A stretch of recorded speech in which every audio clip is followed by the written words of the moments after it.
Hey everyone, welcome to today's podcast. We're talking about the downsides of exercising to lose weight, because there are some. Now, I want to start off by saying exercising is great. So I'm not saying don't exercise. I'm saying if you're going to start exercising intensely in order to lose weight, or you think you need to, you don't. And there's a downside to it, a couple of them. And I want to go through them because you've got options. And the more options, the better.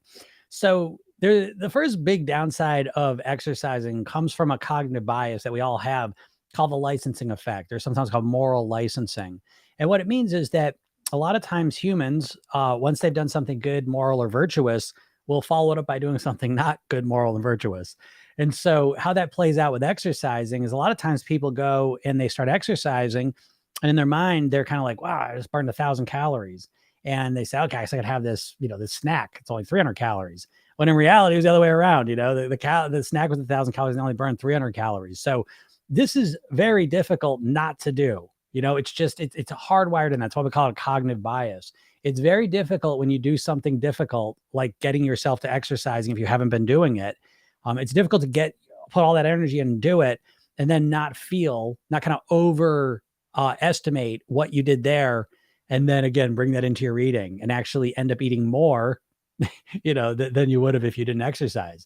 So that's one thing you want to be on the lookout for. And it's very sneaky. So we can be careful of that. That's something also can affect intermittent fasters as well, where they don't eat for a long period of time. They're really focused on doing that. And then when they do start eating, they kind of overeat because they're not, again, that moral licensing thing comes in again, and it literally affects the way you see things. Okay. The next thing is, when you start, like if you haven't really been exercising and all of a sudden you start exercising, another thing you're probably going to find is that you get hungrier. So you want to be careful of that, because a lot of times we're exercising to burn calories, but now it's triggering us to be hungrier. And so then we go and eat, and we're actually, again, eating more than we actually burned because we're hungrier. We're not used to that. So be careful of that one. And then the final one that's really a big one is that if you haven't been exercising, actually, I guess there's two more, but they're kind of the same, is the energy usage. And so the first one is that clearly, yes, when you work out, you're going to get hungrier most likely. But the other side is that you got to watch out for your body, because if you haven't been exercising, all of a sudden you go into it challenging, a lot of exercising, the chance of you hurting yourself, becoming sore, becoming tired, go way up. And if you hurt yourself, if you're in pain, if you're tired, all of those things lead to being hungrier and overeating typically. Okay. So be careful of that. And the third one that kind of built on top of that is the willpower. So if you're going to get yourself to start exercising, it takes a lot of willpower and focus to get yourself to do it. And now you want to understand that willpower is like a muscle. And so if you use all that energy up to get yourself to exercise, there's going to be less of it for you to manage your eating. So there's a lot of factors. This is why, to be completely honest, I don't recommend, if someone hasn't been exercising, I do not recommend exercising to them when they first want to start losing weight. Now, again, like I want to make clear, I'm talking about intense exercising, going for walks, doing light exercising, I think is great because it doesn't have those. They're easier to do. It doesn't hurt you. It doesn't build up the hunger, all the rest of it. I'm talking about thinking in your mind that you need to start going to the gym and working out hard in order to lose weight. Because a lot of times, again, it's a balancing thing. There's a lot of negatives that come with that experience, and you want to be aware of those. And so what I would suggest, again, if you don't like exercising, I got good news for you, because I don't either. And so I lost weight and managed it without doing any exercising, intense exercising. I did a lot of movement. I do a lot of yoga, gentle, easy stuff. But I really have not done a lot of difficult physical things. And so I want to make this crystal clear that you do not need to exercise in order to lose weight. It really comes down to calories. And if you take all that energy that you would put into exercising and you put it into reducing the calories that you typically consume, you're going to lose weight, and you're probably going to lose weight in a much easier way. And a lot of times when you fixate on the eating more than the exercising piece, usually that's a more long-term strategy. Because for a majority of people, and I don't want to sound negative here, but for a majority of people, that exercising, especially if it's intense, is not going to be something that's going to last as long as really mastering your eating. So, those are just some things to think about. And again, the big picture is to realize that when it comes to your weight, it's really about figuring out what works for you. And if you, in your mind, believe you have to do something to lose weight that you absolutely dread and hate, then you're not going to do it. And so it's not a good strategy. So if you feel that way, take a step back and find some other alternatives, because there's better ways to make that happen, right? That then feeling like we're locked into just doing one way, and it's a miserable way we don't like. Because one of the first things you've got to accomplish is that you've got to find a path that works for you. Because if it's miserable to you and you don't like it, you're not going to do it for long. And what's the point? So you're better off taking a little bit of time and figuring out what does resonate with me, what does work for me. Okay. But again, the ultimate thing is to remember that you do not need to do extreme exercises to lose weight. Now, I want to just kind of cap this off with one last thought, is that study wise, it seems that exercise a lot of times is correlated with long-term weight loss, but I like to reframe exercise into activity. Okay. And to broaden that scope, so we're not just talking going to a gym and doing typical exercise like we see, difficult, hard work. But if you start focusing more on activity, moving more, right? Moving your body more. And that could be a wider thing. It could be doing, chores more. It could be going for walks, riding your bike, dancing, doing some martial arts. There's just a bunch of things that, because a lot of times with exercise, it's like it's just about working out, right? You're walking on a treadmill, you're doing a stair thing, you're doing lifting weights, and it's like you're there and you're just doing physical exercise. And for a lot of people, that context to that is very boring. And so if you can get yourself to find things where you're more active, that are more engaging mentally, and have more context to them, like dancing, martial arts, walking, riding bikes, things like that, there's a little more going on, your chance of continuing that goes way up. And there's a lot of side benefits to that as well. In addition to just calories being burned, again, improves mood, it optimizes mental functioning, helps your metabolism, makes you feel better, all the rest of it. Okay. So take these things into account. And again, make your own path, figure out your own way, and realize there really are no right or wrongs when it comes to weight loss. There's only what works for you. All right. So if anyone has any questions, feel free to ask them. Be happy to answer them. Mishikam, how you doing? Oh, we got a Friday afternoon here. So it says, how often would you recommend drinking alcohol, not drinking alcohol? Yeah, it's a great question. I've thought about this a lot. My own kind of history is there been a little bit of issue with binge drinking and stuff. So that was one of the first things I really dealt with. Now at the same time where I was out of control with the drinking, I also I never felt comfortable like identifying as an alcoholic. I never felt comfortable. I never felt like I just wanted to stop drinking completely. That just didn't resonate with me. Again, that goes back to the idea that whatever you're going to do, I think you always ought to bounce it off of, does that resonate with me? Does that feel like that's what I want to do? Now, that being said, I think with alcohol, where I'm at now, and I feel I'm pleased with my relationship with alcohol at this point. I could see at some point I won't drink any alcohol at all. But for right now, I drink alcohol 2 nights a week usually. Might have a drink a third night, one drink. And I'm very, very kind of specific with it. I honor alcohol. That might sound weird, but I'm very respectful of it. And I enjoy it, but I'm very aware of it. And so again, like tonight I'll have some drinks, but I'll never drink more than like 4 drinks in a night, and usually I'm drinking 2, 3 drinks, when I do. And when I do that, I'm drinking more water. There's a lot of other factors I'm going into it as well. So I think that's a question everyone has to kind of answer for themselves. Now I will also tell you, for me, the alcohol is separate from the food. Meaning that when I drink alcohol, it in no way increases my food consumption. And that's not how it used to be, right? I used to be binge drinking. I was drinking all the time. And that was absolutely causing me to eat a lot more. And so when I drink now, it doesn't influence my food consumption at all. And so I think that's another thing to think about. Everyone, alcohol affects people differently. People use it differently and all the rest of it. So that's really a question you kind of have to answer. But I would say this, if you want to lose weight, the less alcohol you drink, the easier your weight loss is going to be. I would say, just as a general rule, for obvious reasons, there's less calories, A, and B, there's more mental control, right? There's less inhibitions when we lose our inhibitions. So there's more control over your eating and influence you have over your eating when you're not drinking. And then the third thing is the blood sugar effect, so depending on what you're drinking, the alcohol can wreak havoc on your blood sugar, and so it can spike it and then crash it. When that crash comes, in addition to lowered inhibitions, that can be a trigger for overeating and eating the wrong foods. So these are all things you got to pay attention to. Again, for me, I've got it all structured. I've figured all this stuff out where I will drink, but I have, again, the eating is not influenced at all by that. I'm not eating more when I'm drinking. So that's a key part. And that's something I worked on. Okay. Thanks. So on a night when you do consume 4 drinks, is there anything you can do to avoid gaining? Okay, that's a good point. The way I think of it, so this is a little different. In Program Yourself Thin, we really talk about having like a 5-2 eating structure for the week, right? 5 days of clean eating, 2 days of pleasure eating. And so the alcohol comes during the 2 days of pleasure eating. And I don't consume any calories liquid wise other than alcohol 2 nights a week. And I it's funny, like I almost don't I think of like the alcohol like a food almost. And it's just okay, well, let's talk about Weight Watch. I'll kind of put it in this point. It's almost like I got points kind of, right? In my mind, I think to myself, I'm like, okay, today's a Friday. I have a good sense of what I'm going to eat on a Friday, consume on a Friday, I'll say. Okay. Because there is the liquid calories on a Friday and Saturday that aren't there the other days. And so in my mind, I know the calories I'm going to consume food wise, alcohol wise, and it's all just structured there. So I'm a big believer in structuring your calories, structuring your eating and structuring your calorie consumption so that it becomes structured, and again, there's different structures, clean eating, pleasure eating, but that you structure both of those. I have clean structures and I have pleasure structures, and they're very similar week after week. Okay.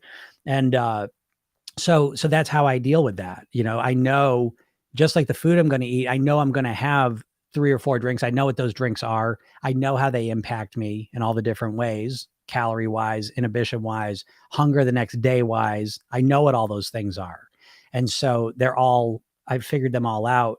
And if I consistently follow the structure that I follow, I stay at the same weight I'm at. And so I hope that makes sense, because I know it's a little bit different than a lot of people don't structure their eating.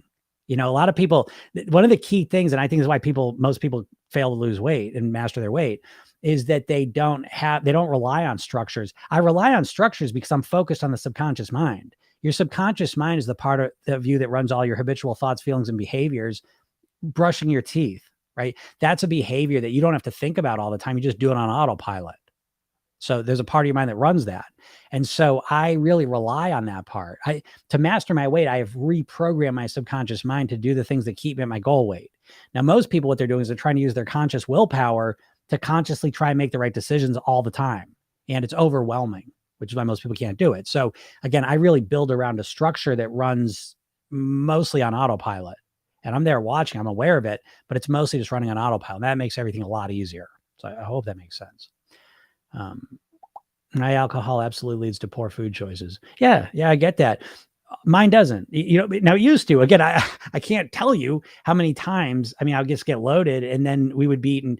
It would be second, third dinner. I mean, I don't get like 2 cheesesteak grinders out. I mean, it was bonkers. So, I hear that, but so how do I do that? Well, part of it was I reduced I don't drink as much. That's the big part. So I stay more in control, and it doesn't have the same impact on me. The other piece though, is that I structure it. I know, like I'll get out of here today and I'll have a drink, then I'll go to dinner and I'll have a drink maybe, and then I'll go someplace else. I might have 1 or 2, so again, I'm right at the 3, 4. And so I know how those lay out. I know how it affects me and how it affects my eating. So this comes out, I mean, what I'm saying, I'm telling you what I'm saying, but I'm not giving you all the structure of what's happening there. And that's the real secret to it all. And it's the alcohol is no different than the food. When you start to structure things, because you're pattern oriented, everything you're doing has pretty much got a pattern to it. And so when you say like my alcohol absolutely leads to poor food choices, it's a whole pattern. And so part of it is not drinking as much, so you're more in control. That's part of it. The other part is, what do you do when you drink? We associate things together, because you could take alcohol right out of it. A lot of people's worst habit is that it gets to be 8 o'clock at night and they want to sit on the sofa and eat ice cream. So there's no alcohol there, but they just associate those things together. So you see what I'm saying? So there's the physical, mental effects of the alcohol, but there's also the conditioned association you have to, when I drink, I'm going to go get a pizza, or when I drink, I'm going to go raid the pantry. So I mean, like there's 2 big parts to that.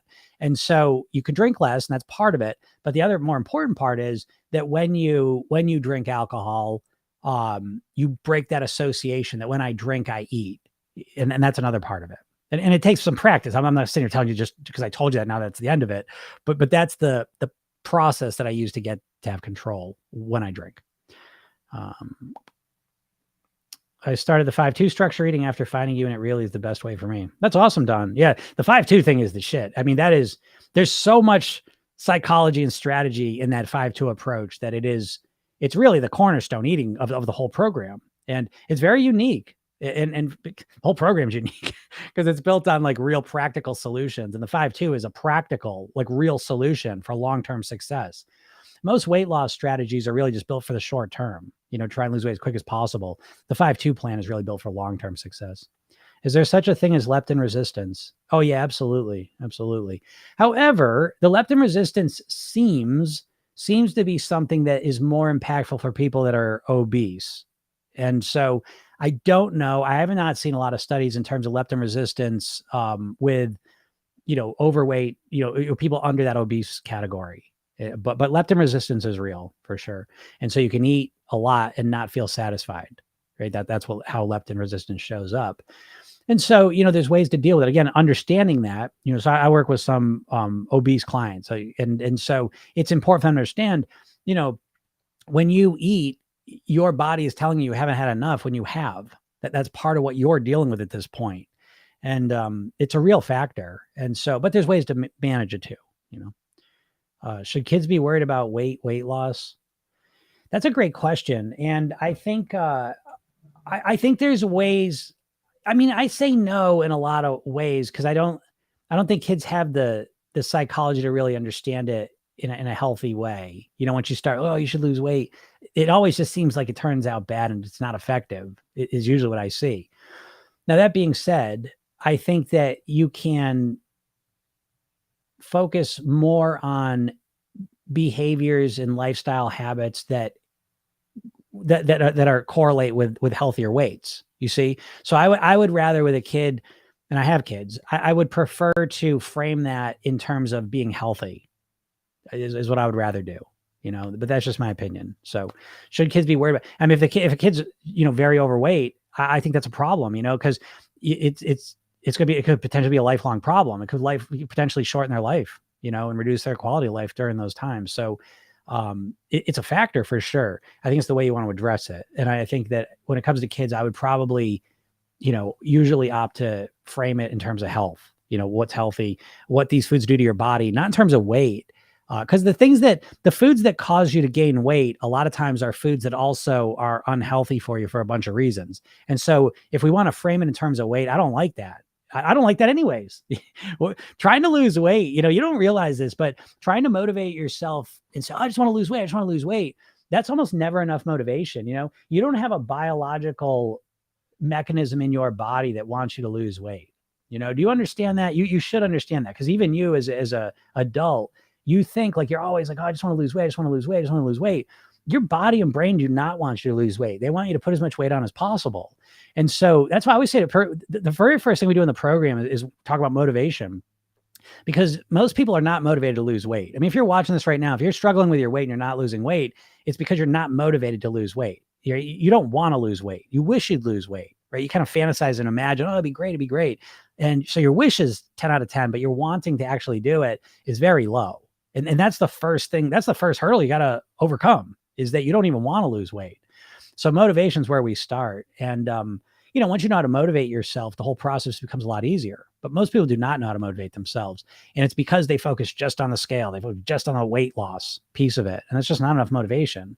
I always say you got to take your weight loss and wrap it in personal development. You got to make this process about becoming the best version of you, not just losing weight. They're two totally different things.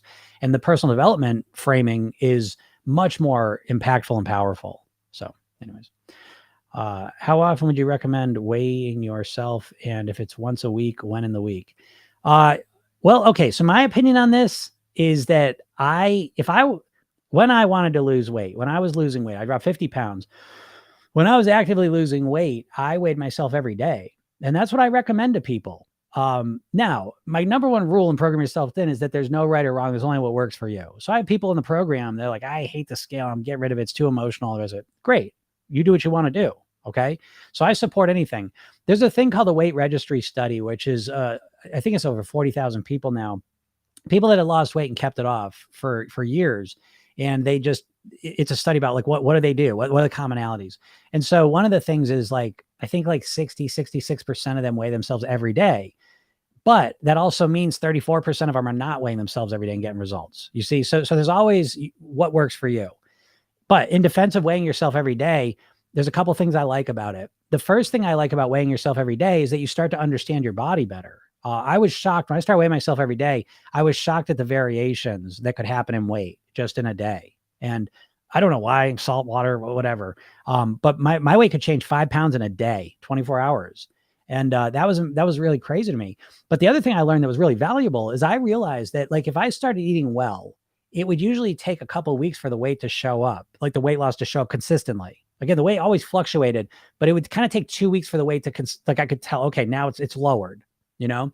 And that was one of the most valuable things I learned out of that, because even now I really have a 2-week time frame in my mind where if I start eating better and if I want to lose weight and I start eating better, I give myself 2 weeks before I expect to see any results. And if I start to eat poorly and I step on the scale, in my mind, I'm like, that's not going to show up for 2 weeks. And that has been very, very helpful to me, because a lot of people don't have you don't even know.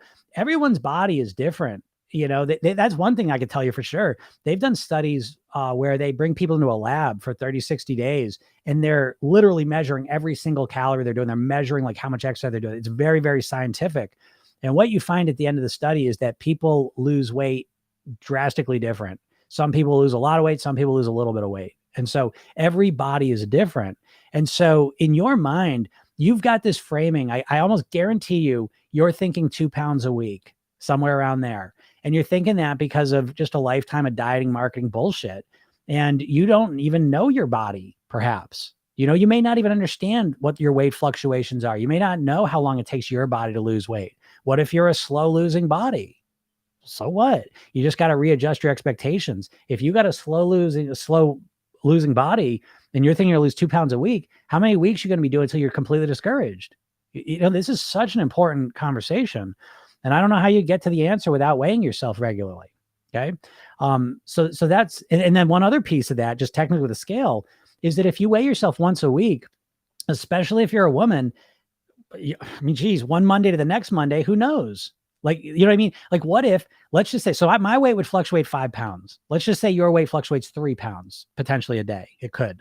And so let's say you weigh yourself when you've lost, you're 3 pounds down. So that's your first weighing. And the next week you go weigh yourself and you're 3 pounds up.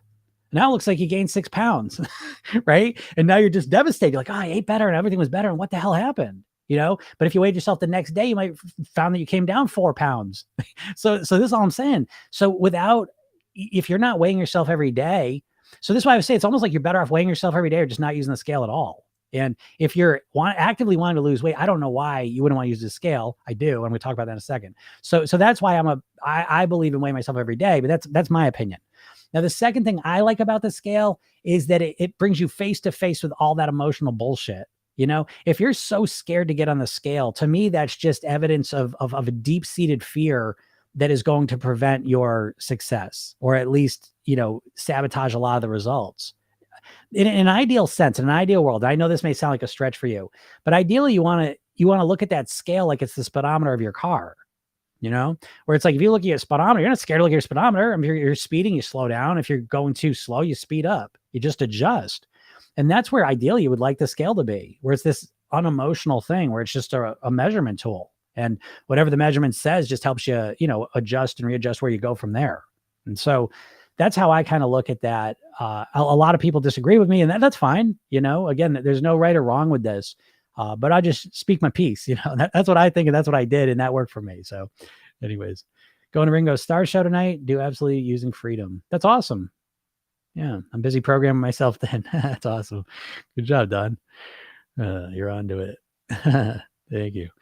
Okay, so how do you start to understand what is water weight and what is real weight? Oh, I mean, how would you understand if you don't weigh yourself every day? You know, because what's water weight, all that bullshit. I don't know. I don't know any of that stuff. But I know, like, and that's a way to overcome a lot of the emotional stuff. Because think about it. Like, what is that emotional stuff for you? Right? That fear of stepping on the scale. What are you scared of? That it's going to be higher than you thought? Like, do you see what I'm saying? Like, it reveals that there's all this, like, an abundance of like anxiety and tension and emotion about that scale. Like, what, I don't know. Like to me, that I don't want that, you know? And so if you weigh yourself every day, what happens is it just becomes part, you know what I mean? Like you remove all that emotion from it, Because first off, when you start doing it every day, there's no wild fluctuations. I mean, you're gonna say, well, 5 pounds, but again, what happens is you go 5 pounds up, 5 pounds down, and the next day you're back to whatever. So, even the fluctuations like that, you just normalize to, and those are unusual. But what happens is you get comfortable. I think you start to, there's so much like weird denial and like shame and embarrassment and fear around weight loss in your weight.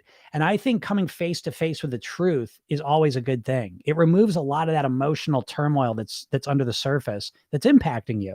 And if you step on the scale every day, you start to really, and I think there's another benefit is I think every day you step on that scale, you reinforce subconsciously, this is important to me. This is something I'm working on.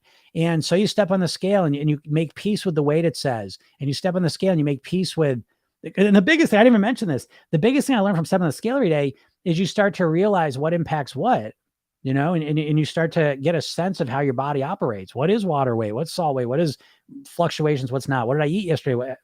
All this stuff starts going together and you start creating some cause and effect. Whereas if you never step on the scale, you can't do that. And if you step on the scale once a week, there's too much going on. You can't really do that. Yeah, it removes the emotion. Yeah, exactly. If it's higher, it would affect my day, for example. But yes, you're right. You would have to remove the emotion. That's what I mean. Yeah, because I know how it is. Like you step on the scale and it's higher and the whole day's destroyed, and you step on the scale and it's lower and you're excited. And so there's so much of that emotion, that I feel like you got to work through. I get to the point where you just don't give a shit. You know what I mean? Like you just step on it. It's like, is what it is. And I want it to go lower. Cool. And it just, I don't know. You just habituate to it. It becomes like the speedometer of the car. That's all I can say. And it becomes useful, because I think it elevates subconsciously. It elevates the importance of it. If you're stepping on the scale every day, you're pushing that goal of your weight and mastering it. You're pushing to the front of your awareness. There's no doubt about that. And I think it helps you make subconscious connections and it makes you think about it more. And so I like it. But as I said, there's plenty of clients I've had that have been successful that don't use the scale and they do it more intuitively. How the clothes fit, how do I look, how do I feel, all that. And that's fine too. So again, it's up for everyone to decide.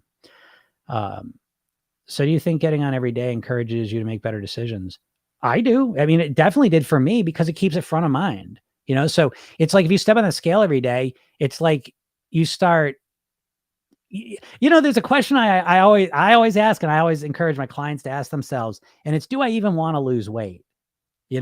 Because you have to ask that question a lot. A lot of people, it's kind of like what I was just saying. A lot of people just assume they want to lose weight, and that's the worst assumption you're making because you don't want to lose weight. If you're not actively losing weight right now, you don't want to lose weight. You've got to recognize that distinction. I know you wish you'd lose weight. You wish you'd wake up tomorrow and do the right things eating and start losing weight. You wish you would do it, 10 out of 10. But your want is probably like a 3 out of 10. You just think about it all the time. You just fantasize about it all the time. You're not actually doing things to make it happen.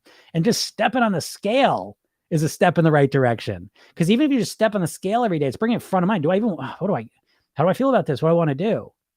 It's the littlest thing you can do to just, are you serious or are you not serious, about it? And I think that it's a behavior, I think, that sends so programming yourself then is not just self-hypnotic programming. It's not just hypnosis. There's all kinds of things you can do to program yourself. And I think stepping on a scale is one of them, because this is important. It's like if you want to make more money, I think looking at your bank account and being real aware of what the money is instead of going to denial, right? It's the same thing. Money and weight are so related. It's funny, but it's like when we don't have enough, you have to understand your weight is a source of stress for you, right? You've tried losing weight, you haven't lost it, you felt bad about your weight. And so a lot of times subconsciously, when you think about your weight, it creates a state of stress, which is another way to say to activate your sympathetic nervous system. And you're not, when your sympathetic fight, flight, or freeze response is activated, the blood goes from your brain down to your body. So you're not thinking as clearly and you're very irrational and you're very emotional. And that's how you are with your weight loss. That's why diets work, because you get so upset, you step on the scale, you see the picture of yourself, you get really upset, you say, that's it, I got to lose the weight. And then you start some crazy plan. And it doesn't last long, whatever, but you were so emotional, you're not making logical decisions. So when you calm down and you weigh yourself every day, it's like exposure therapy in a way. You start to interface with your weight. But if you keep doing that, eventually you get to the point where you say, okay, and you just calm down. Then you start using your fucking brain, which you ain't using your brain when it comes to weight loss. I guarantee you.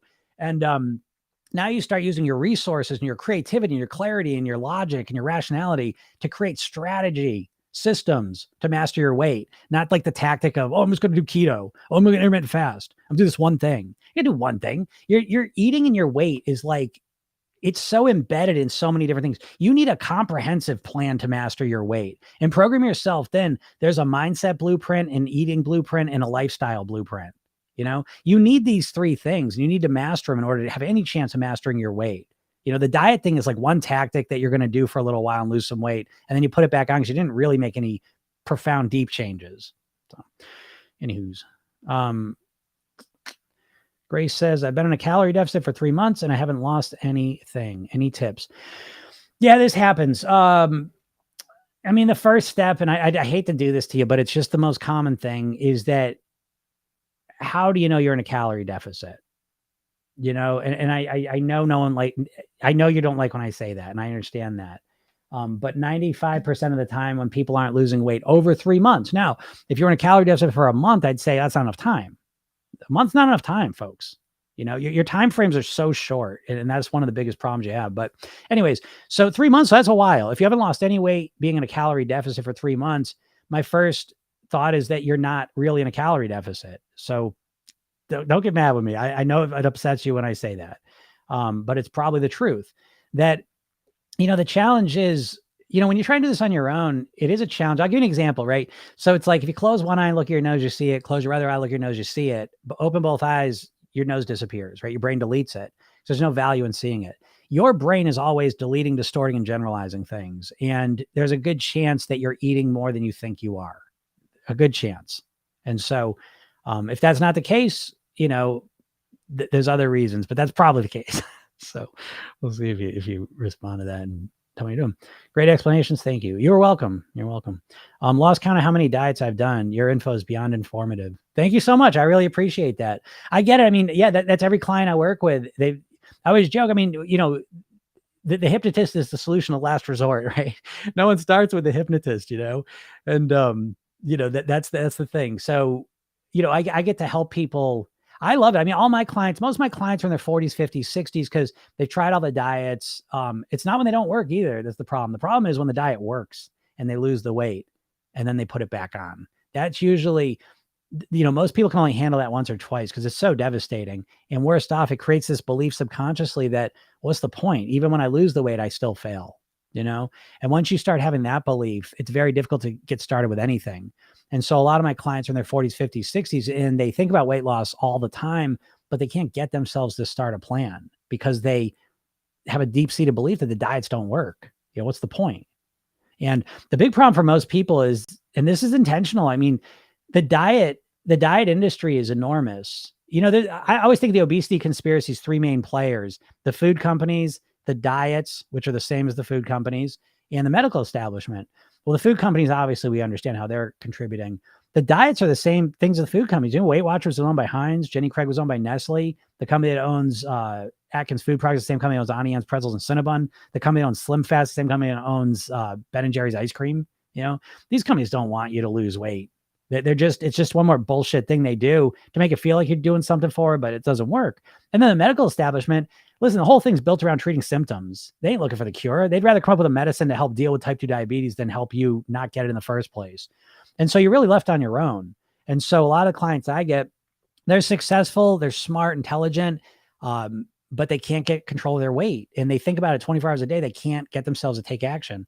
And it's because you don't have a good strategy. All you have, if you ask 100 people how to lose weight, they're going to tell you diets, surgery, medicine. That's it. No one's saying mindset. What is even a mindset program out there? Can you even name one?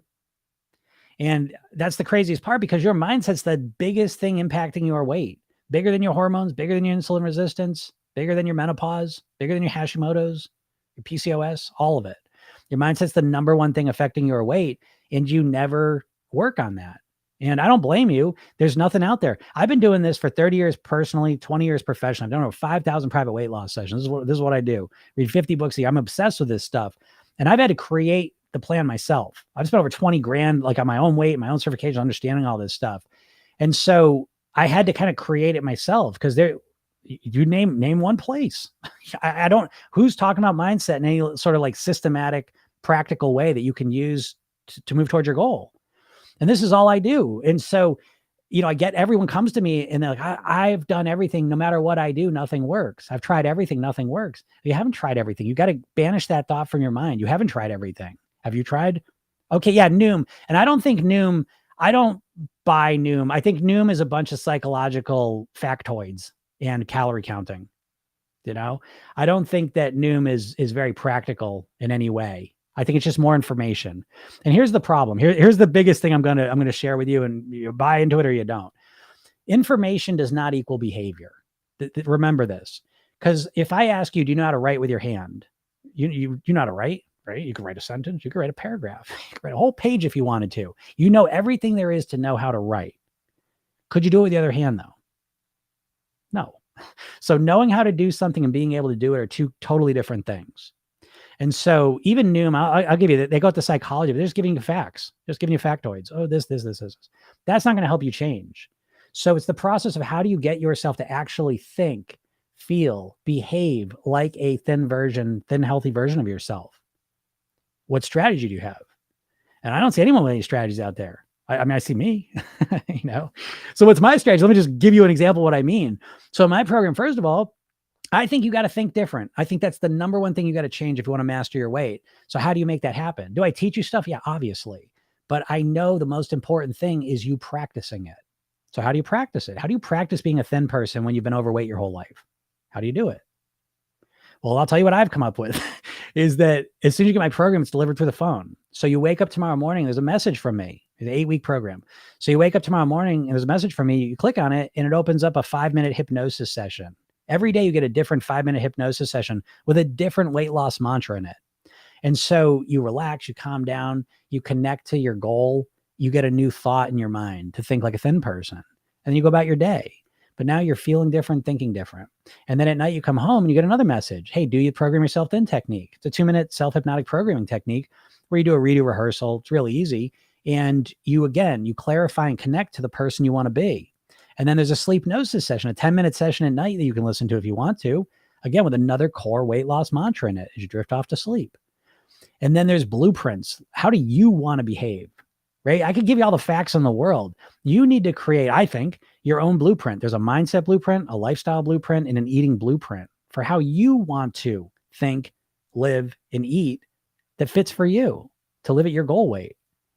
So, it's real stuff. And then there's coaching, there's me coaching you because even if I just give you the information, teach you the techniques, like the coaching thing is the most valuable. I can see your main limiting belief and problem in about 2 seconds. I mean, this is what I do. My favorite thing, because this is the thing, your biggest challenge is, well, you're motivated, you're all or nothing, so as soon as like a mistake happens, you don't know what to do. And program yourself thin is built around mistakes. What do you do when you have a mistake? When you make a mistake, eat too much, all the rest of it. And, that's the most important skill you need to develop. And so there's a strategy for it. So anyways, thoughts on intermittent fasting. Do you recommend intermittent fasting? So funny. I mean, intermittent fasting, right? It's the thing.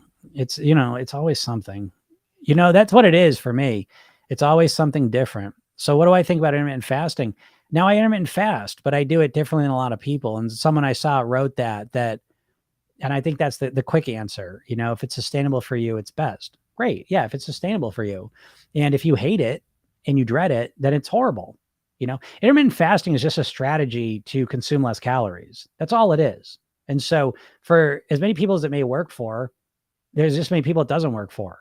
And so there's no right or wrong with things. There's only, again, I want to bring you to a deeper point that there's no right or wrong. There's only what works for you. And so it's a little bit of a longer path to create the plan that's customized around you. But once you've done that, you have a plan that's custom made for you. And as you can imagine, when you have a plan that's customized around your lifestyle, your preferences, what you like to do, what fits for you, then it's gonna be a lot easier to maintain. Like I can sit here and tell you my mindset, lifestyle, and eating strategies are customized for me.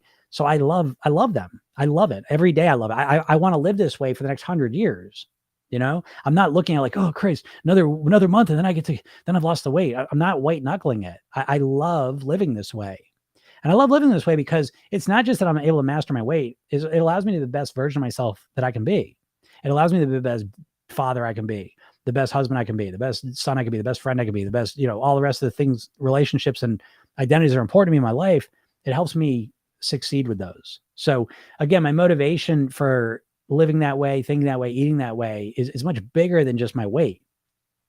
But intermittent fasting, again, the problem I have with intermittent fasting is the same problem I have with every diet. And to break it down, every diet, so that you can see it in a new way, every diet is one tactic. Every diet is a tactic, because diets are really built around marketing, because every diet is just some unique way to reduce calories. And they make it so it's one tactic because they know the people they're trying to appeal to are overwhelmed and exhausted, and they just need one simple concept that they can wrap their head around. And so you get things like, well, just stop eating carbs, just stop eating for 16 hours a day, just eat Mediterranean food, just stop eating carbs, or I just said that, stop eating fat, whatever, stop eating meat, just eat meat, whatever. It's always the one thing. And it's a one tactic. It's a tactic. And there's no one tactic that's going to, intermittent fasting, it's a tactic. Like I intermittent fast, I'm sitting there telling you, I usually stop eating 6, 7 at night, and I eat the next day 7 or 8.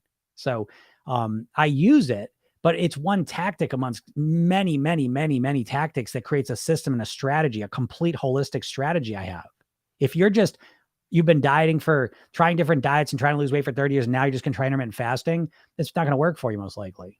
Sorry to be a buzzkill, but why would it? You're not changing your mindset at all.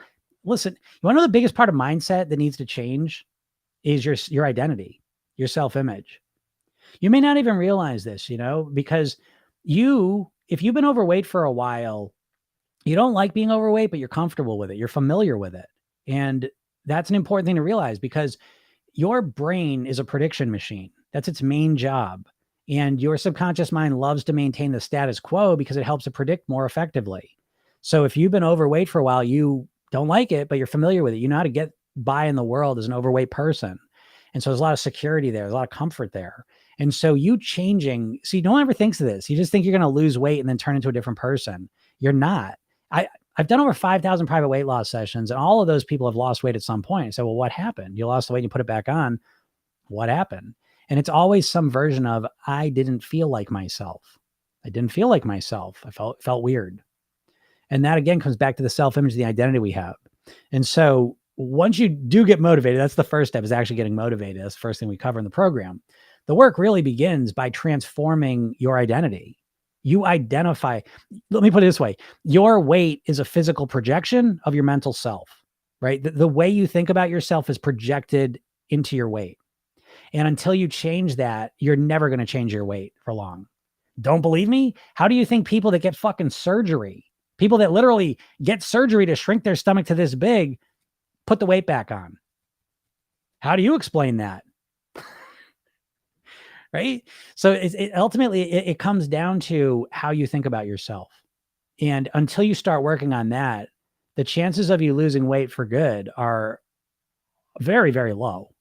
Not to be a buzzkill, but I'm trying to point out what to really work on. Again, I'm not here to just bullshit you. I think that there's enough bullshit about weight loss, and I like to, I feel like it's a mission for me to get out here and help people legitimately, really. And I take it serious. That's why I make all these videos and this podcast. I get on it every day, to do this shit. I make a ton of money by coaching people, it costs 25 grand to work with me privately. So it's like, I you know what I mean? Like I do this because this to me is life and death. My dad died at 54 of a heart attack. So to me, there's a lot of meaning and intention behind what I'm doing here. I really want to help you because I want you to live as long as you can. And I want you to have the best quality of life that you possibly can while you're here. And worrying about your weight and feeling bad and constantly thinking about food and constantly thinking about weight and always trying diets and always trying to force yourself to do this shit is not a great quality of life. It's depressing when you think about it. To spend your life, because I always ask my clients, I said, what percentage of the day do you spend thinking about your weight? Regularly 50, 60, 70% of the time I'm thinking about my weight. That sucks, man. This is your life. You just spend it thinking about your fucking weight and how you don't love it. You don't like how you look. You don't like how you feel. You don't like yourself. You're pissed off at how you ate. That sucks, So that's why I do this. And that's why I'm not going to bullshit you. So yeah, intermittent fasting's, it's a good tactic that better be part of a bigger overall strategy or it ain't going to work. It's the weirdest thing with the diet thing anyways, because if you take a step back, and you already know this, but if you take a step back and you're like, well, what am I really expecting? Like, what are you anticipating is going to happen? That some magical Monday, you're going to wake up and you're just going to all of a sudden totally eat differently from that point forward. That's what you're thinking. And I don't know why. I know it's a little fantasy that's put into your mind, but it's not real. And has it happened? And if it hasn't happened the last 50 times, why would it all of a sudden happen moving into the future? If nothing else changes, why would you all of a sudden just start acting different? I would, if anyone has an answer, I'm asking this legitimately. What would change in the future that would allow you to all of a sudden follow a diet forever?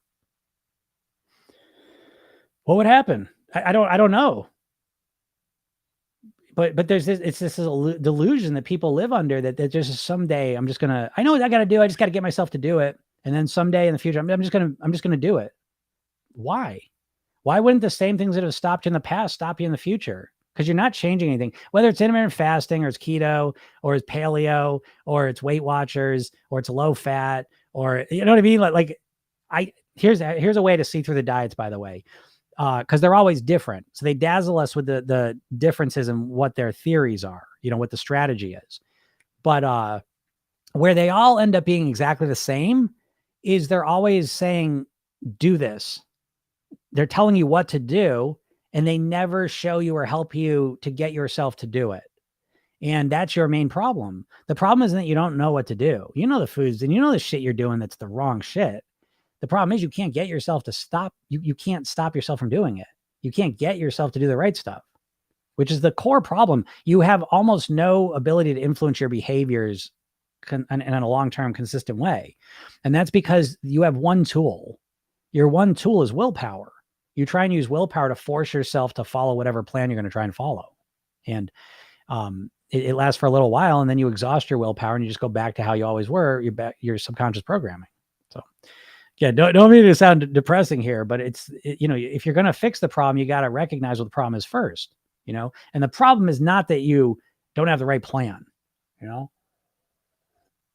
eating plan. The problem is that you have no ability to influence your subconscious mind and your behaviors and how you think and how you feel. You are your own best or worst hypnotist. You're up in your head. That internal dialogue, how you're always talking to yourself. That voice is keeping you overweight. What's up, Alexis? Weight loss nutrition. Cool. How do you get that cool background? Oh, this here? You don't get that? Your TikTok background? No, I'm just kidding. It's a picture. I don't know if you can tell. See? That's why I'll tell you, it's funny. I've been making videos for years, but it wasn't until like TikTok happened and I got to start like shooting video like vertical, and vertical is like, that was like a turning point for me. I don't know why. Cause I always love this picture, but it's like when you have like a regular shot, it's like not as, I don't know, it's not as cool. And like all of a sudden when it's like, just behind me, I think it looks cooler. So thanks. I'm glad you like it. I love this thing, but it definitely looks cooler like this. And it does just like when you look at it on the wall, it's my opinion. That's cool. Weight loss nutrition. That's awesome. I like that. Yeah. But yeah, you would know more than anyone else, right? Again, there's knowing what to do and being able to get yourself to do it. I always use the example. If you were a robot and you just type out what you're going to eat all day and then you just did it, none of us would have any problem losing weight. You don't have any problem losing weight, So the problem is that you need like more nutrition strategies. The problem is more that you don't know how to influence your behaviors in a profound way. And that's because, you don't know how to influence your mindset, and once you know how to control your mindset, it just changes the whole process. And it's fun too, because, to be honest, it's not even just about your weight. It's really like everything. You can imagine everything in your life gets better when you start to have some ability to influence your thoughts, feelings, and behaviors in a practical way that works. It changes everything up. So it's one of those leverage skills that helps you in lots of different ways, But yeah, be careful of the tactics, be careful of the diets, because they're usually not enough, which isn't to say like I learned stuff from all the diets, again, I do intermittent fast. I've learned things. I use things from keto. All the diets, when you start to understand, see, this is a big problem too, that a lot of times we like the diets and we just like, just tell me what to do and I'll do it. You really ought to seek to understand the context of why those diets, like what's the context of why they're saying they work. Okay. So a lot of like the keto thing, I mean, there's going into ketosis, but really keto, paleo, for most people, it's like, okay, it's a way to reduce refined carbs. Refined carbs is a big problem. It's the number one source of calories for Americans, you know? So having some strategy that reduces refined carbs is going to be helpful to lose weight, you know? But they can't just say that. So they got to like create this whole other thing around it. And so, yeah, keto is great in my opinion because it helps you reduce the carbs, and people tend to start eating more protein. That's more, you know, satiating. So that's helpful too. But once you understand the deeper aspects of why it works, then you can take what works and discard the parts that don't work for you. So at keto, I'm a vegetarian or pescatarian anyways. And so keto isn't going to work for me, but I still take the part of, yeah, refined carbs is a problem, you know, in the SAD diet. And so we want to reduce those. That's going to help, you know? And so, but again, understand the kind of intermittent fasting. Again, it's just a strategy. First of all, I mean, it's how we ate for millions of years. Food was much more uncertain. And so there were times of not eating. It's much more natural for our bodies evolved over millions of years to not have a constant supply of food, to eat, to not eat, and to have those clear times. And now we go in the modern world, we wake up and eat 16 hours a day nonstop. And so I think it's really helpful to have chunks of time where you're not eating, give your body a rest. Digestion is a huge use of energy. And so that's valuable. And so anyway, so when you start looking at the diets, you understand the context of why they work, because all the diets work if you follow them exactly. The question is, can you follow it exactly? That's where things don't work. So if you start developing the context for why that works, that also helps you prevent the overwhelm from all the bullshit. Because a big strategy these food companies use is just to fund lots of studies and just flood the zone with lots of information. You get confused. I don't know what I fucking do. I don't know where to start. This was healthy last week and now it's unhealthy. And people are just like overwhelmed, and a confused, overwhelmed mind is a stuck mind, doesn't do anything. And that's part of what they want. So as you seek to understand, well, why does this diet work? What's some of the philosophy and the concept behind it? As you start to understand that, it gives you the ability to understand the new diets coming down the pike. Why does that work? And again, you could take the understanding of that and then tweak it and make it work for you. That makes sense. Alexa says, yep, your mindset's everything with weight management, and your mentality is so great. Yeah. Thanks, Alexis. Yeah, you know that. I mean, you know that, right? So as a nutrition, again, you can tell people what to do, but again, the challenge is, how do they get themselves to do it consistently? That's the hard part. Obviously, again, if we were just robots, you just like, you know, input in the nutrition plan and then they followed it, like everything would be easy. But again, there's all this mindset stuff, you know, that goes about it. What do you think about trigger foods, junk food? Yeah, trigger foods are real, and there's different types of trigger foods. You mentioned junk food. Junk food specifically, I just made a video on this, and I think it's so funny, but we have this intuitive sense that a lot of the processed foods we eat are made in like kitchens with chefs, you know, tweaking their grandma's recipes, when in reality, they're products made in a lab by chemists, you know? And I think with processed food, we're right, like where cigarettes were in the 1950s, where there was a sense that maybe they're not that healthy. Maybe these are dangerous. And so there were, you know, studies were coming out. They knew that. But again, the cigarette companies, they flooded the zone with all their bullshit, and they sat on those studies and all the rest of it. But it ultimately came out, oh yeah, cigarettes and lung cancer. I think we're right at the cusp of that. I think within the next 10, 20 years, it's going to be well known that these processed foods are literally killing us. And I would suggest you get ahead of that, just like the cigarettes. Do a little bit of research and realize these foods, not only what they do to our bodies, you know, understand your main exposure to the world is through your digestive tract. You know, your skin's like 20 square feet of space. Your lungs, if you iron them out, are like the size of a tennis court. And your digestive tract, if you iron that out, it's like the size of a football field. I might be blanking that up a little bit, but the ratios are similar. It's huge. So your main exposure to the world, let me put it this way. If you turned yourself inside out, your digestive tract was on the outside, like your skin, you know, you'd be this giant, 100 feet tall, you know, person and stuff. So it's important to understand that that's your main exposure to the world. And so what you're putting in there is going to have a huge impact on you as a person. So yeah, I think that junk food and what it does and what it potentially is doing to us, it's scary to me, you know, and I really do not eat very much junk food at all. And again, that programming is just learn about it. Just learn about it. And just like cigarettes, when I'll give you an example of what I mean, you know, in just to the levels they go to, they have a machine down in Dallas. I think it's Dallas. They've got a campus, Frito-Lay as a campus. And there's like 300 or 400 chemists that work there. They've got a $40,000 chewing machine that figures out the exact pounds per square inch that's the most addictive. So what I'm trying to tell you is the level that they go to get you addicted and to create products that are addictive that you overeat is far beyond anything you're imagining. And I think it's important to recognize that the food companies are the cigarette companies. And if you don't like the cigarette companies, I don't know how you feel about cigarette companies, but if you feel like they're kind of shitbags, and you wouldn't want to support them, and that's why you don't smoke, well, realize that Nabisco and RJ Reynolds are literally merged. They're the same company. And the Kraft's parent company is Philip Morris. So they are literally the fucking food and cigarette companies are the same thing. In the 70s, they saw the writing on the wall. So they divested from cigarettes and went into food. And you can trace a line. The obesity and the type 2 diabetes numbers just skyrocketed from the late 70s on. Is that because of that? I think it probably had something to do with it. They use their philosophy of creating the most addictive product possible, use the most aggressive means possible, sitting on research as hard as they can. And so it's up to you. You've got to look into this. This is your fucking life. That's the thing. This isn't about losing some weight and wearing a bathing suit to the beach. This is about literally, do you want to live longer? Do you want to have a good quality of life while you're here? And so, that's that. What are your thoughts on savory breakfast to not stimulate your cravings throughout the day? Oh, I think that's great. Yeah. I think, but to that point, I would say that yes, maybe savory breakfast, but I think I like to take a step further and just figure out what foods, because that's like in Program Yourself, then we have an eating blueprint, and it's really built around everyone's different.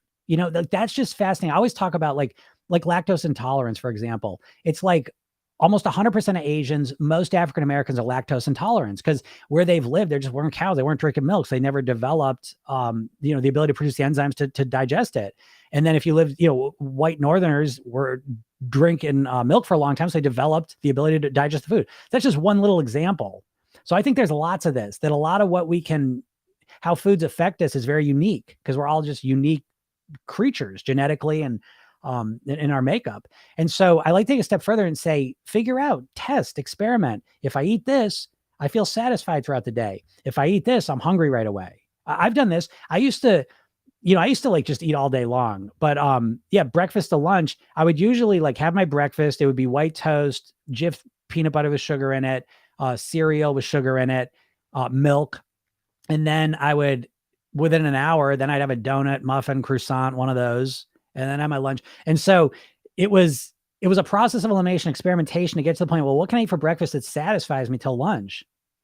And when you start looking at that way and you start understanding, yes, savory, fiberful foods, nourishment, like high, whole foods, when you start putting those into your body at breakfast, and that's how I always think, like every day you're kind of building a house with your nutrition. So I always suggest you start with breakfast and make it as healthy as you possibly can. That's the easiest meal to make healthy because that's usually the one you don't give a shit that much about. Every day your hunger starts down here and your willpower starts up here. It kind of goes like this. This is where people have the problem, right? But right here, this is the easiest time to just really, really focus on nutrition, just nourish that body. Because you don't give a shit about breakfast as much as the other meals typically. And so, yeah, I agree with that, but it doesn't necessarily have to be savory, but yeah, probably a lot of times savory stuff is going to be more satisfying, but I agree with that. But start paying attention. Again, it's starting to pay attention to cause and effect. If I eat this, see, a lot of people have this assumption that, to lose weight, I need to be hungry all the time. The hungrier I am, the better for my weight loss. That's bullshit. You've got to manage your hunger.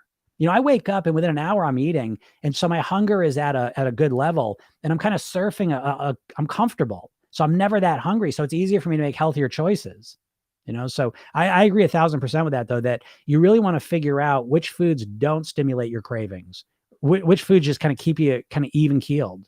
I think that's really smart. Well, fascinating. I totally agree.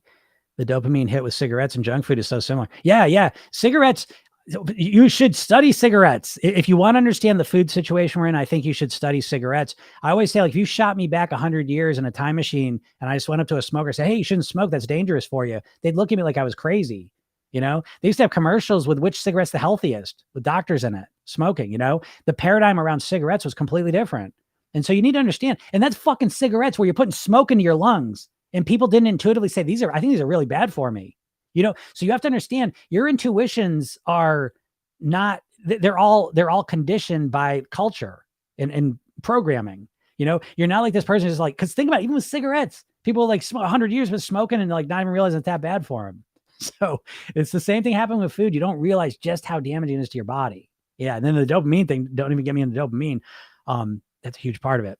Even sugar substitute stimulates cravings, in my opinion. Oh, that's absolutely true, Alexis. Because think about it. Because again, if you eat a sugar substitute, it's sweet. Well, when you eat sweet things, it's usually followed by calories, right? And so, like, you could look at a piece of cheesecake, and all of a sudden your blood sugar dips because your body starts releasing more insulin to prepare for that sugar that it is anticipating. You know, so it's like that's where your mindset is so powerful too.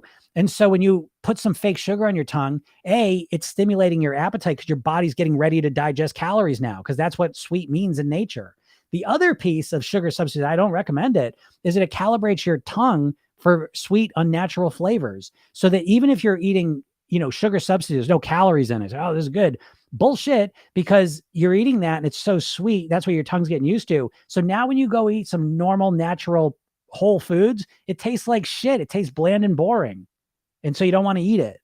So I would suggest get rid of that stuff so you can start eating normal foods and start appreciating the differences in flavors there. So that makes sense. So right about the willpower at different times of the day. Yeah, right. It's totally like that. If you want to be a thin person, you have to eat like a thin person. I've heard it said.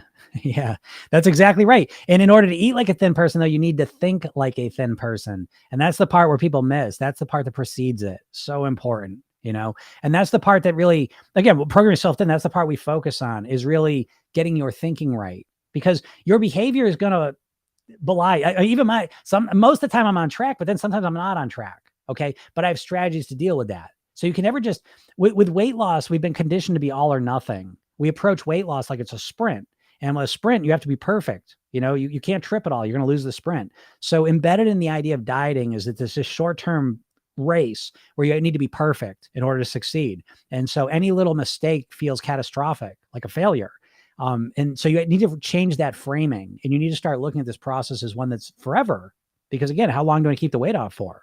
And I know you're saying forever. So you need a strategy that helps you do that. And the dieting strategy is not that, That's why people are now putting stevia on strawberries. Nothing is sweet enough anymore. Yeah, that's exactly right.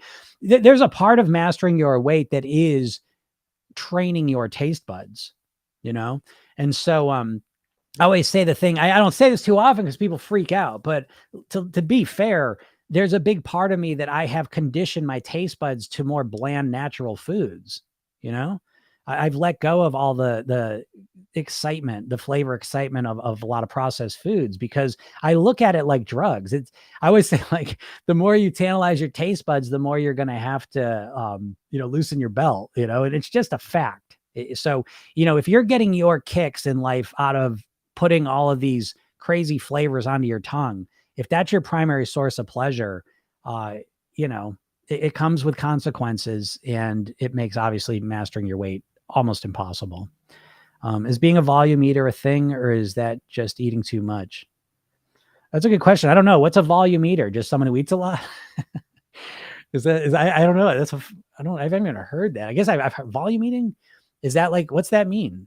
Is that someone that just eats a lot of food and then doesn't gain weight or something? So I don't know what that means. Someone who eats a lot of food but less calories. Oh, okay. Yeah, volume eater. Yeah, like volumetrics. Yeah, got you. Yeah. So that's the shit. Yeah, that's the secret. That's definitely a thing. So yeah, listen, your weight comes down to calories, and it has calories in, calories out. But really, I always suggest program yourself thin's built around consuming less calories, not burning more calories. Because the exercise thing, I was talking about that at the beginning of the podcast here. Exercise comes with some negatives. One of them being that it makes you hungrier typically. It reduces your willpower because you use your willpower to exercise. It makes you sore and uncomfortable. That usually triggers you to eat more.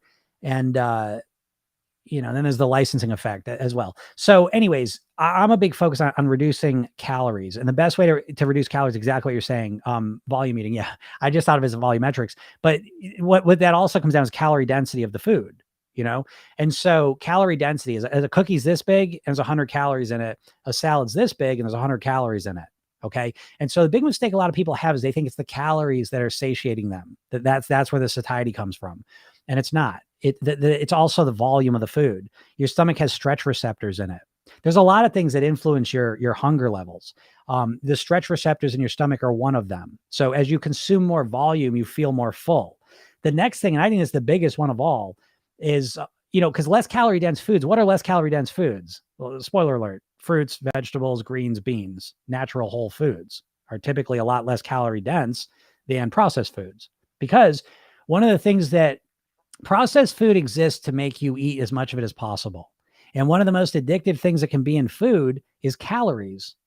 And the calories come in the form of salt, sugar, fat. Okay. Not salt, but sugar and fat. And the calories themselves, they've put tubes into mouses' stomachs and they've fed them food solutions. So they're not tasting it. And when they put high calorie solutions in, their brains release more dopamine. So again, you have to understand, we've evolved in a food scarce environment so that our whole body and brain want us to consume more calories. This is why the experience of eating a cookie is a lot different than the experience of eating a salad, right? But you can't let that be the dictating factor of what you eat, because yes, it's way more exciting and stimulating to eat the cookie because it has a lot more calories in it. That's why you like it. And so, so anyways, eating more calorie dense foods, really, to me, that's the holy grail of weight mastery. Because what do you want? You want to be able to eat and feel satisfied while losing weight, right? I mean, that's the secret. And so the way you do that is to eat less calorie dense foods. So yeah, volume eater is a real thing. Absolutely. Right. Yep. That's the best, to be a high volume eater for less calories. Yeah, that's totally it. I mean, I have a huge salad, like every day. I have a big bowl of salad. You might have seen, it's one of the pinned videos I have. But that's a huge part of my strategy. And I will tell you this, I knew this, I read about it, and then I experienced it firsthand. But the other thing too, let me just mention this real quick before I tell you my story here. The other thing is the fiber. This is really important too. Fiber is probably the number one thing that's been stripped out of the modern diet.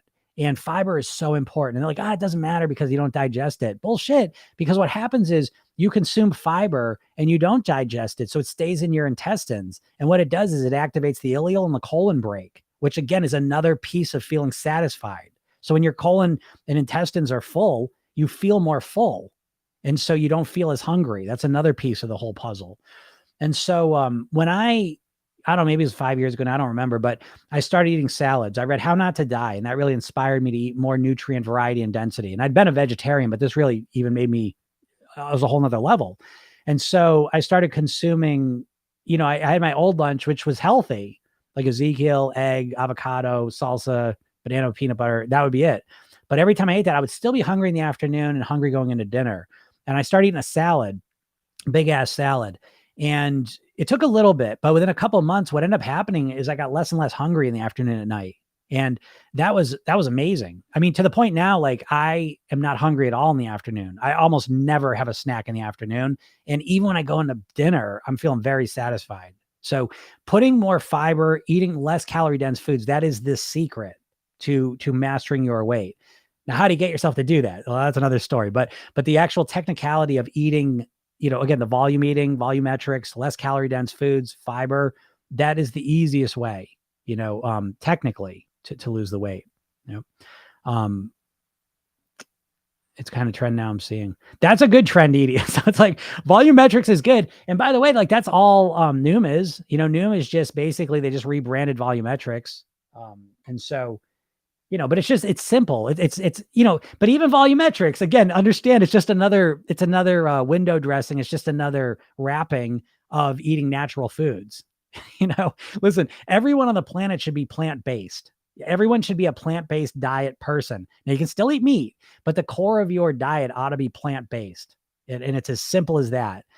That's all the time. There's no question ever. There's never a study where people that are plant-based aren't always the healthiest. There's never a situation where that's not the case. Okay. They live the longest, read the blue zones. It's always people that are plant-based primarily. And so it's simple, but we want to call it whatever framing you need to put on it for it to work for you. Fine. But at the end of the day, the more natural whole foods you eat that grow out of the ground and look like you're eating them and they look like they look when you picked them, that's going to make you healthier and it's going to make it easier for you to master your weight. So that's a good trend. Hello, how do you separate eating from emotion? Oh, that's a great question. I think the way you do that, the way you separate eating from emotion is to first understand that we've been trained and conditioned in the society to use food as our number one emotional management strategy. And so what a lot of people mistake, people might say, I got to stop emotional eating. No, the first thing you need to do is understand, what emotions am I eating for? We typically are eating to feel emotions, but primarily to not feel emotions. So we're feeling stressed, overwhelmed, depressed, lonely, and we eat in order to take our mind off of that and feel good for a little bit. And so you want to start to recognize, why are you emotional eating? When is it happening? Are you doing it when you're stressed? Are you doing it when you're lonely? Are you doing it because you feel depressed? Whatever the reason is, you start to recognize that. And then you ask this magic question. Because what people do is they say, I get rid of the emotional eating, but you're also getting rid of the emotional satisfaction you're getting from that process. You maybe use food to relax. So I got rid of the emotional eating, but now I'm ready to kill someone. That's not what we want. We want to keep the relaxation and get rid of the eating part. And the way you get there is you find out which emotions you are eating for or to avoid. And you begin asking the question, how can I feel more relaxed without food? How can I feel? So I feel lonely and I don't want to feel lonely, so I want to eat. So what are you looking for? Connection, maybe. How can I feel more connected without food? Well, maybe I'll call up a friend. Maybe I'll go out and do some. So again, it gets you to a real genuine solution. Because I have a phrase I always use that a lot of people are emotionally malnourished because they're using food for their emotional nourishment. Because again, if you're feeling lonely and you're eating food to avoid feeling lonely, like for that 10 minutes, that hour you're eating, yeah, you feel less lonely. But then as soon as you're done, you feel lonely again. And now you heap on top of it the shame, frustration, embarrassment, all the bullshit that goes with that. So it's a very bad emotional management strategy, even though it's the most common one. So again, the way you separate the emotional eating is, again, start being reflective, start being aware of, why am I eating? What emotions am I eating for? Don't just settle for, I'm an emotional eater. What the fuck's that mean? You know what I mean? There's a million emotions. You need to understand your specifics, because I promise you, there's only 2 or 3 emotional eating patterns you have. And once you understand them, then you can ask more articulate questions and find a better solution. I have a craving to eat food for taste even after I'm full. Carrie says, yeah, well, I'm going to guess that the foods that you are craving are processed foods. And so, listen, you've got to look at processed foods like a drug. I mean, they're there to stimulate a response in you, physical, mental, and emotional response. It's like people saying, like, well, how do I deal with cocaine cravings? I don't know. You probably have to start by not doing cocaine. You know what I mean? That's what these processed foods are like. I do this all the time. I don't really eat much processed foods, but I always find it fascinating. Like when I do, it's like Halloween time, I'll let myself eat candy for a week. And it's the same story every time. I'll eat it for the first time. I say, oh, shit's not even good. 5 minutes, I'm like, are there any more of those? So it's addictive on a level you don't even realize. So yeah, it has nothing to do with your fullness, because you're eating foods that are built to stimulate you and get you addicted. And that's all I'm going to say about that. So there's what technique you're going to use. You know what I mean? It's like someone get out, oh, I want to do cocaine, but I'm tired of the cravings. Well, what can I tell you? You know what I mean? The substance itself is addictive. So there's not much you can do about that. What's your take on protein bars? I don't like protein bars. I don't like any of that shit. And I've done protein bars. Listen, anything that's processed, it's not going to be good for you. I don't care. I don't care if it's all natural ingredients, all the rest of it. I don't want it. I'd rather have vegetables and snacks and actual nuts. I just want to eat things in their whole forms. Now, again, I understand if you're traveling, okay, protein bar, but a lot of protein bars have sugar in them. If they don't have sugar in them, they have things that are, the flavors are all over the place. They're calibrating your flavors for unnatural taste.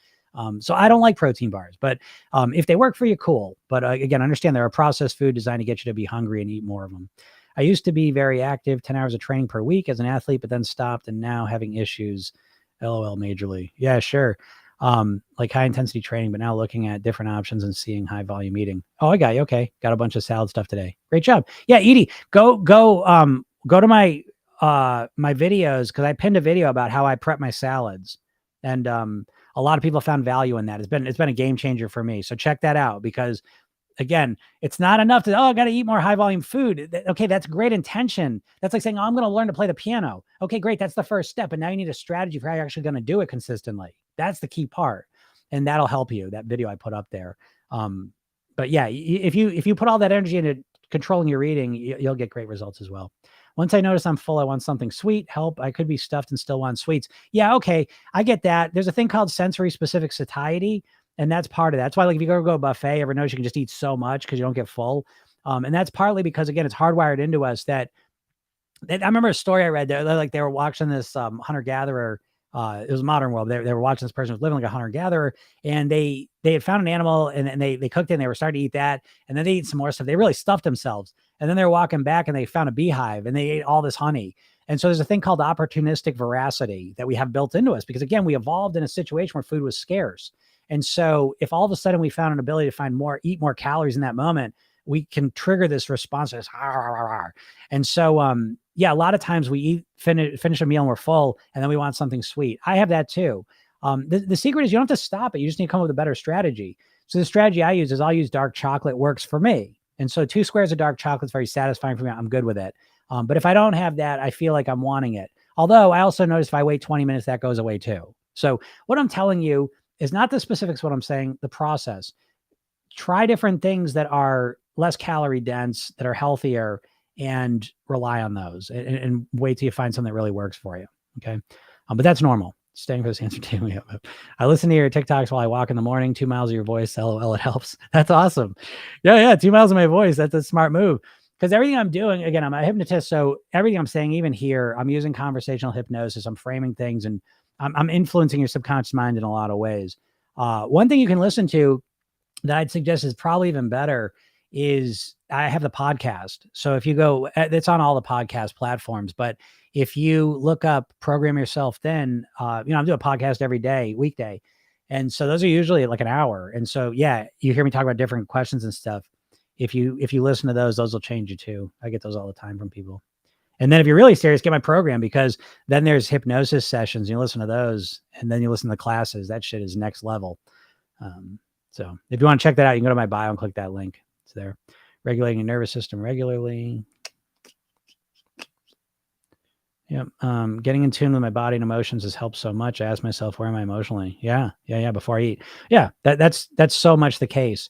I just made a video about that. Being able to influence your state, where you're at before you eat, is probably one of the most powerful things you could do to influence your eating. And again, what most people do, they take a top-down approach where they just rely on willpower for everything, right? You're stressed out, freaking out, pissed off, depressed, whatever, hungry, starving, all over the place. You just expect that willpower is always going to be there for you to just to rely on and change your eating. It's not. You need to focus on bottom-up factors. Again, that's why we have a holistic approach to weight loss with Program Yourself Thin. We want to make it as easy as possible.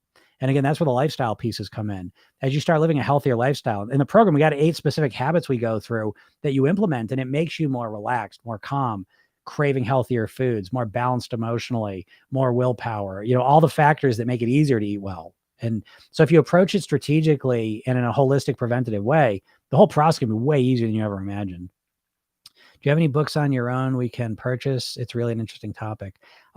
Natasha, I'm working on it right now, so I can't wait to have that, because that's gonna be exciting. Oh, Huntington 1978. Hello. I'll definitely check you out. Yeah, thank you so much. You're welcome. Yeah, you'll love it if you're listening to that. That's always a program in the back of my mind I'm going to make at some point too, is a Walk Yourself Thin. I'm considering your classes. I got to afford you. LOL. Yeah, I get it. I will say one thing, if you don't know, is I just added a version of the program that does not include coaching, which I've been on the fence with, but I have actually tested the program out with some people that did not do the coaching, and they got really good results. So I felt comfortable. Okay, I'll offer this. So if you've been interested in the program, and you can't do the coaching, again, I really want you to do the coaching, because that's the most valuable part, and it's the best.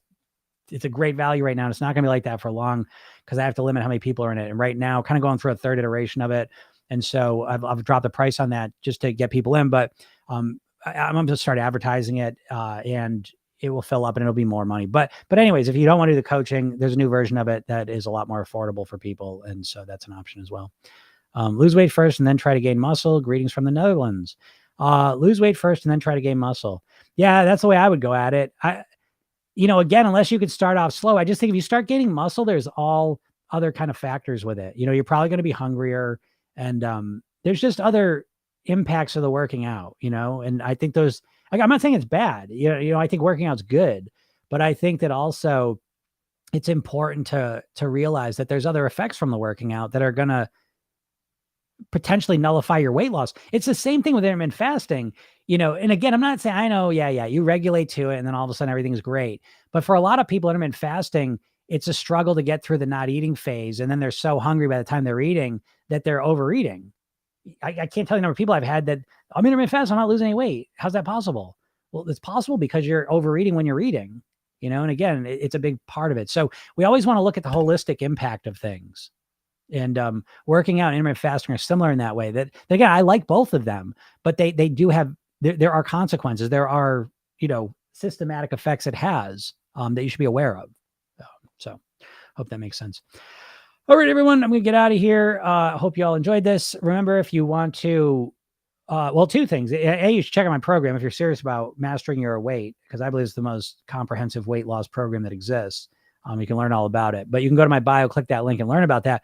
However, you can also, if at that page, there's a link to get a free hypnosis session. That's a good hypnosis session. You should get that. It's designed for you to kind of get started. You know what I mean? Like it's supposed to, it's to kind of help you clarify the body you want and connect to it. So it's an inspiration session. It's pretty exciting. And then once you opt in for that, there's a training 3 steps to master your weight. And that's really good too. A brand new paradigm for you to master your weight, which I think will be really valuable for you. So you can go to my bio and click on that. And it's a good stuff. So go check that out. That's all free. Okay. And then, obviously my TikToks, about that. I got videos, got a bunch of new videos coming out this weekend that I'm pretty excited about. They're good ones. Podcast is Program Yourself. Then go listen to that and make sure you like it, make sure you like it. And what else? My YouTube channel is Jim Kitsulis, and I put a bunch of stuff up there. A lot of like hour-long nighttime hypnosis sessions, some different stuff that's cool up there. And that's it. All right, everyone, have a super weekend, and we will talk soon. Bye.